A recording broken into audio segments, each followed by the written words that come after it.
everyone, and welcome to AC Spotlight. Today, I'm joined by Jess Pendley, the co-owner and co-director, creative director of Underground Oracle Publishing, and the writer and creator of systems like No Mercy for Monsters, Haro, The Blighted Plane, and many others. Welcome, Jess! Hey, really stoked to be here, actually. Oh, man. Well, first and foremost, congratulations on all of your success. Haro's funded on Kickstarter, doubling its initial goal, and now you have Foxfire cocked and ready. How long has tabletop kind of been in your life? Oh man, I can't really say always. I didn't actually start playing tabletop until I was probably around 15, I think, is when I played like my very first game. And I think it could hardly be called like actual tabletop. Like we were playing it like Hero Quest, which is really what kind of got me into TTRPGs in the first place. But when I went to college, I started going to a local game store, and I got really, really into Dungeons and Dragons. It was kind of like my entry into everything. So yeah, since like 2006, I would say, like constantly, and then yeah. So at least a clean decade. That's pretty good. It's been a hot minute, yeah, definitely. Heck yeah. No, that's very important, especially for those who are interested in the systems that you've created, as well as the supplements you provided, is that there is a lot of love and knowledge that is behind all of these projects. And just for clarity's sake, it's no secret by the time this comes out too, that Arcane Circle wants you guys to grow at Underground Oracle. We partnered up with Haro to showcase it on the site, as well as to give people the means to learn how to play it. Could you give people, at least for people who've never heard of the system, kind of a breakdown? What is this crystal punk setting all about? Yeah, when we were like doing like the pitch lines for Kickstarter for like Haro originally, we described it as like it was Treasure Planet meets Waterworld, because I was like, I wanted like those vibes. But then since it's been out in the wild, I've heard other people describe it as like optimistic Dark Sun. I've also heard people say that it's very much like Pirates of Dark Water, which is like like an early 90s cartoon.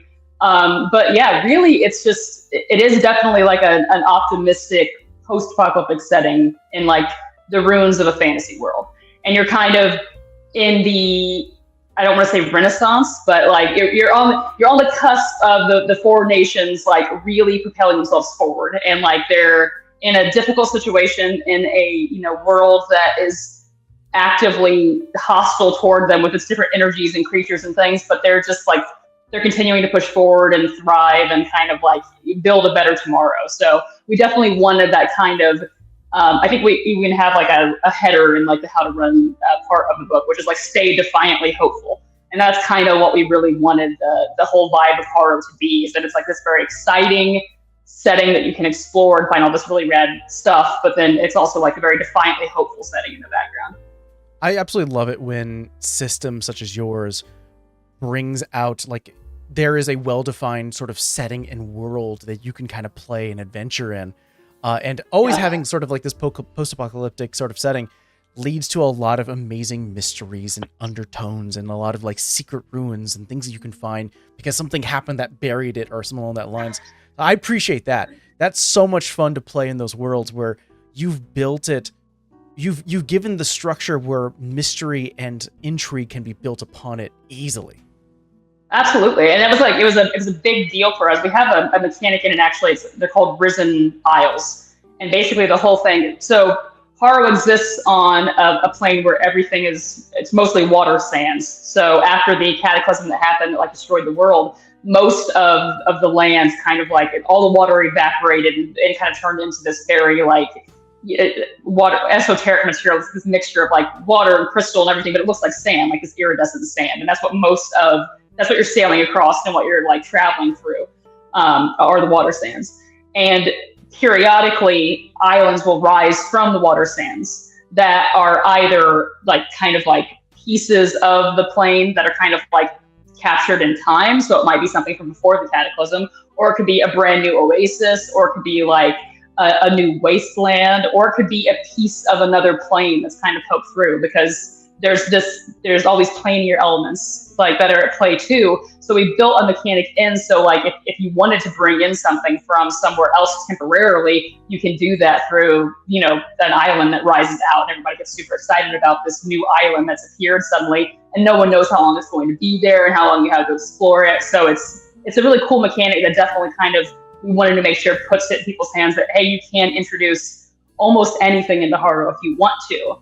Because we knew that we also put, like, through the world lore, some kind of like hard lines of things that don't really exist there. Like, there's no undead in the plane because of the energies, or there's no, like, you're not going to find ice because it's a warm plane or whatever. But you could definitely have a risen island that comes up and it's like Arctic, and the players have to, for the very first time, like, walk around in snow and discover these like Arctic creatures and do these different things. So you can introduce all these really cool elements that don't even exist in the setting just through that one mechanism that we put in, which I'm really jazzed about. It's one of my favorite things in the setting, actually. That's incredible. And there was another thing that I remember when reading through sort of the book itself, is that it's not magic. I think that was something that very clear, is that Yeah. we're not dealing with magic. We're sort of dealing with this like primordial external energy, is what I think what you labeled it as.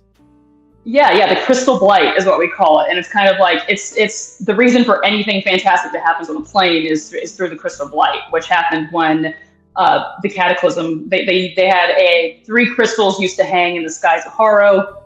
Those were destroyed by the Kataria dynasty that came in and colonized their entire existence, and then accidentally destroyed it, and now they're gone.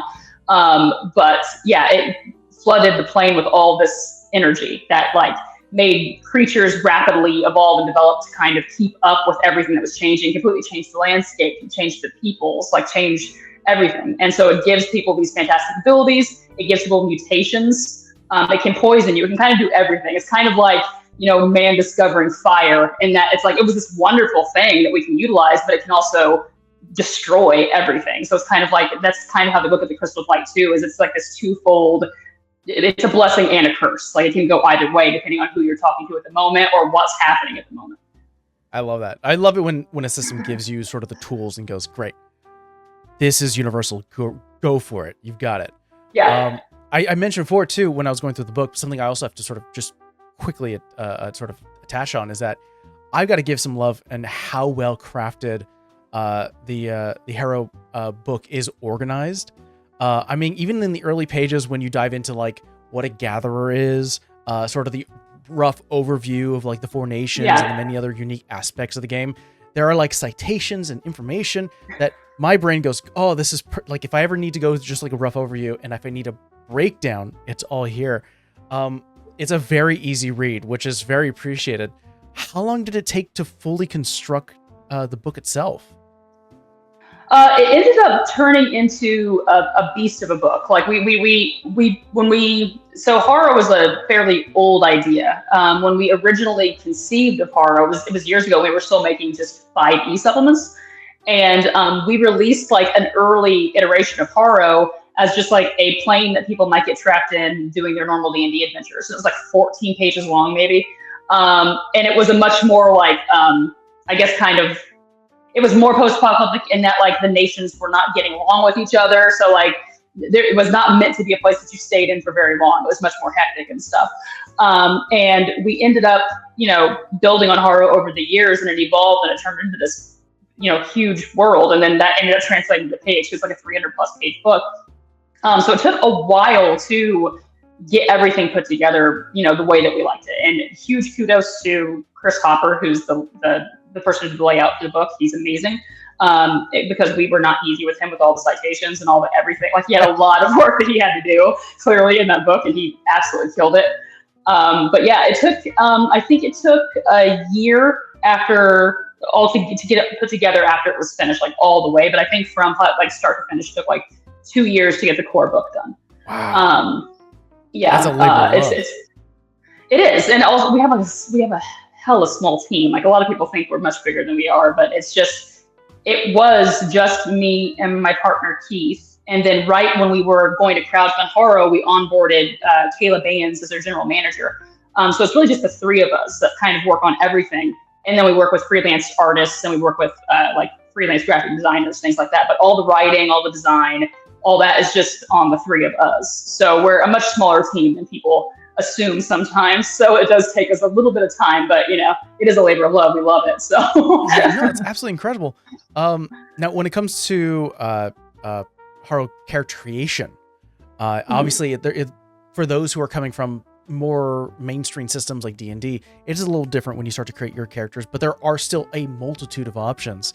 Like selecting skills, your species. There's a type. There's like, I think that's how you sort of label like classes if someone was coming from the D&D side and so on. Here's a little challenge for yourself. If you had to create yourself using the Haro system, what would you put on your sheet? Oh, this is good. I know that I would be. So we use it's a very modified version of the Cypher system. So if people are familiar with the Cypher system, they could probably pick up Haro and run with it pretty quickly. But if you're just coming from D&D or another system, then it's definitely going to be strange, but it's fun. It's easy. If I had to make myself, I'd like to. When I'm playing, I like to play the beefy fighter types. Like I would create a Shrieker. But if I was being realistic with myself, I'd be a rover because I'm much more of a opportunistic kind of like diplomatic individual, and you can build a more skill-based character with a rover. They're kind of like the classic gather, like that you're on your board out on the water stands, kind of on your like that kind of thing. Like that's probably what I would pick for myself. Because I don't see myself as the three types of Blight Slinger and Shrieker and Rover, and I don't think I'm not a Blight Slinger. I just don't see myself as the energy wielding type of person. I'm much more straightforward and kind of like skills based. We'll say. And then human, are we talking like? Because I've seen there's a lot more in terms of species. There's like crystalline or there's like a crystallized. Being, we've got like more animalistic, almost anthropomorphic characters as well. Yeah. We have, so the whole thing with Haro was that like when the Kataria dynasty ruled, the Kataria were these beings that would they heavily kind of like genetically modified, like they used their energies and stuff to perfect the people that lived on the plane to their specifications for whatever they wanted them to be, and they would kind of went beyond that and started reaching through the planes and grabbing other beings and doing the same thing. So that's why like on the setting we have a gnome, which is one of the species that they pulled from outside from your fantasy setting of choice maybe and brought here and then kind of modified to fit their needs and to suit their needs. The Chrysalis were actually kind of like the first species born of Haro because they were something that spontaneously was created after the cataclysm. So when the energy washed through, a percentage of the people spontaneously turned into Chrysalis. And then since the hundreds of years that have passed since then, they've become their own full-fledged species of people where you can grow up being a Chrysalis. You also still might go out, travel one day and spontaneously be turned into a Chrysalis. So it's still something that could occur. Your life could be turned upside down in a moment. And then we have the Hisk, which are like rat-men. And they were kind of the original people on the plane and one of the only species on the plane that really did not get modified at all by the Kataria. Like they're still the people they were originally. And then we have, humans and stuff. If I was one of the species, I would probably say I would be it's not cool, but I feel like I would be a human. I'd like to be a Chrysalis because they are very, very rad. When it comes to these fantasy games, everyone wants to choose the unique option. No love to the humans. We got to give love to the humans. Yeah. Especially in these fantasy games. They're the straight man who's looking at everything and going, well, I live here. Exactly. Yeah, I live here. I'm here too. But I would be probably a human. Like Jess is a human. So I wish Jess was a Chrysalis, but she's a human. I mentioned the anthropomorphic setting, but only for this amazing transition. I would love to shift over to your next piece of work, Foxfire. The concept is anthropomorphic space adventures. Could you give an overview of this Dagger Heart setting that you're building? Oh, definitely. We definitely wanted to make it where it was like this very kind of over the top, kind of like an adult Saturday morning cartoon meets like Disney afternoons. Like if you remember those when you were a kid, like watching Tailspin or something like that, but you're adults now and you're in space. And it's in a universe where mega corporations were allowed to kind of like run amok and out of control. And they've whittled themselves down to where there's only like 3 major mega corporations that own the majority of the incorporated space, is what it's called. And then there are groups of outliers that exist like beyond the spatial anomaly in flux space. And it's like the Wild West. There's no corporations out there. There's no control, no rules. But there are like giant space monsters and, other anomalies you have to put up with and things like that. So it's a very fun, like over the top, super adventure. Like it's science fiction that's not like hard sci-fi. It's super pulpy, over the top fun sci-fi. And everybody is an animal. They're called, wild kinds. Here are wild. And you could be, a duck person. We have some really rad art of the ducks. You could be a mutie, which is you were a created species that one of the mega corporations actually created, where they took ancient alien DNA, which is human DNA, but nobody knows it, and mixed it with wilds. Yeah. So you have a look of being more of like that rock and roll character, or like someone from like a Goofy movie or something like that. So you're not like full anthro, but you still have those characteristics. And it's really fun. Like there's riffs on like Amazon, there's riffs on everything that are in there. Anything that we found frustrating with current society and where it's going, we were like, why don't we put it in space and throw some cool animal people at it? And that's what we started to do. I love that. When I was going over it, obviously it very much felt like a Cowboy Bebop met Tailspin. I was like, oh, this is awesome. Yeah. We're really like more adult oriented, which obviously from the themes it feels that way. We're not gonna subjugate kids to all the worries of Amazon and things like that. But no, I love this. We're really excited about it. Incredible. Obviously, I encourage everyone who's watching right now, please go follow it's on Kickstarter, I believe. Keep an eye out for when it launches. We're slow rolling it out to our members right now. If you want to get in on like the play testing and seeing it as it develops, you can become a member, or you can just follow the Kickstarter page. We're hoping to launch the Kickstarter when it gets to like 500 followers. So once we hit that goal, we'll take off, and it's going to be a really rad Daggerheart setting. The plan is we're going to have entirely new classes, entirely new domains, entirely new.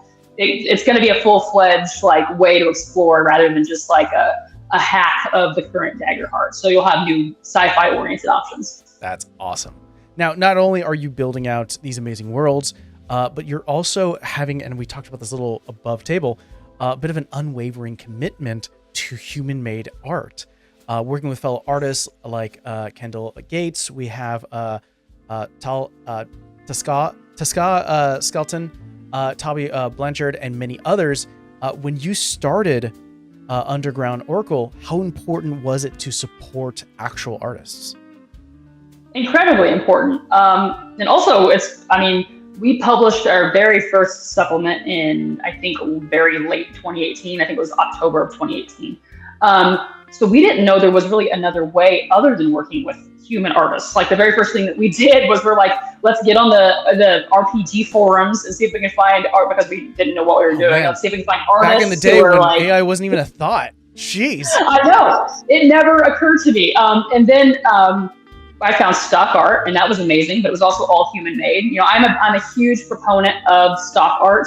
I think it is, God bless the stock artists. They carry the indie RPG community on their back. There's so many good artists out there that are providing this stuff for small publishers like us or individual creators to use. Love stock art. But human made was just the way. And then when AI started coming, it was kind of something where we were like, it felt gross, first of all, because it's like, I'm one of those people where I'm like, humans need to be behind creativity, no matter what the creativity is, no matter if I like the creativity or not. There's got to be that human touch, that human kind of soul behind it, or what the hell am I looking at here? So it never even, AI art was never something that appealed to me. Like when I look at it immediately, I'm like, ew, like it like sets off like weird, alerts in my brain where I'm like, this is gross stuff. But then I think on a logical level too, I was like, if I make the decision as a creator to say, oh, this part of the process is okay to be replaced with AI. This part of the process is fine to offload to AI.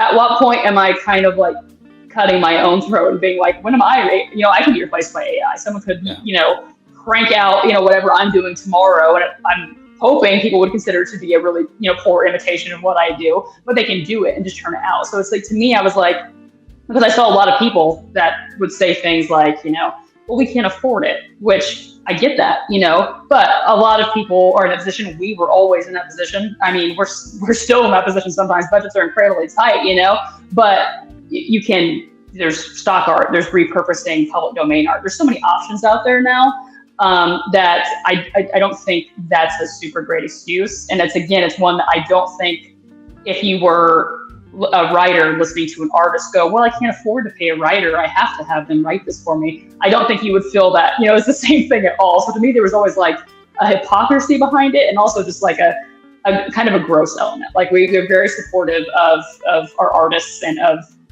what we love, the mediums that we love. And I would hate to see them disappear because they've been the good parts of humanity are being offloaded to artificial intelligence. Yeah, and there's this amazing thing about the TTRPG industry as a whole, and not that this should be reliant on, because I definitely think that when it comes to actually making your own art, or at least commissioning someone who does art, please rely on that first. But I can't get over how charitable the TTRPG community is as a whole. There have been numerous times where like I'm building something and someone will go, I can't wait I'll review your copy and I will, be your editor, or someone else will go, oh, I have an art piece that I think would go great here. And the community as a whole is just amazing. So not say that the collaborative spirit. Yeah, the exactly. Collaborative spirit is just fantastic. Don't rely on it like that's your only basket, but don't forget there's always different options than than it is to go through the AI route. But yeah, I love, it's kind of the main reason we were collaborating. It's such a one-to-one thing that we agree on. Now for Underground Oracle, it's really more, from what I've learned, is more than just Haro and Firefox or Foxfire. Can you give me a breakdown on the Unplay Tested Presents? Oh yes. So Unplay Tested Presents started out as kind of like an avenue. So like I told you before, we were making just 5e supplements. We were getting like little pieces of our world out and stuff, but we also, and this was just me and Keith, but we also were like, every now and then we'd have these little ideas that I was like, there's no way this is going to fit inside of a D&D supplement. I'd have to like mutilate it to get it to work the way that, and why you do that. So we're like, well, why don't we just, there's so many cool indie systems out there that we'd love to play in, that we'd love to like do stuff with. Why don't we do that? And we take away the pressure just off the bat, just off the cuff, being like, it's Unplay Tested. That was kind of like our thing. That's what we named it, Unplay Tested Presents. And just so we can get it out there and try these different systems and try these like cool ideas that don't fit into like what we're doing right now, and just see where that goes. And that's where Unplay Tested came from. And it's still kind of like, as we've focused more on core IPs like Haro, or on Foxfire, or on Shadowgleam, or whatever we're going to be releasing for the various systems that we're working in. We wanted Unplay Tested Presents to still be a place where we could play. We could release these just off kilter one shot TTRPGs that don't have big budgets, a big budget, our version of a big budget behind it, right. Or all the time and things like that. Like, it's a way for us to kind of stretch our creative legs and try out new things and just see, where it's at. So I love it. Yeah, it's perfect. Perfect for those who are looking for maybe a quick one shot or just something extra to sort of add a spice to their game. Well, thank you so much, Jess, for joining me today, and not only for sharing these adventures and worlds with just me, but with the entire internet to enjoy. Where can people find Underground Oracle? Undergroundoracle.com. If you go there, we have free articles so you can check out our different stuff. We have links to external stores. We have a store there. You can find everything there. On Blue Sky, it's undergroundoracle.com as well. That's the primary social media that we're like super responsive on, but you can find Underground Oracle on pretty much every social media platform but Twitter. And then, we have a Discord that you can join.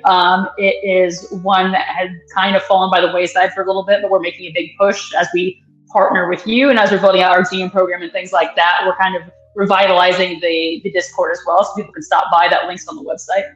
But yeah, and we have a newsletter that you can sign up for as well. If you're wary of social media sites, which I do not blame you. And when you sign up for the newsletter via the website, you get a free collection of one shots. So it's pretty rad. Ooh, cool. Well, get on that if you don't mind, and we will see you guys next time. Bye.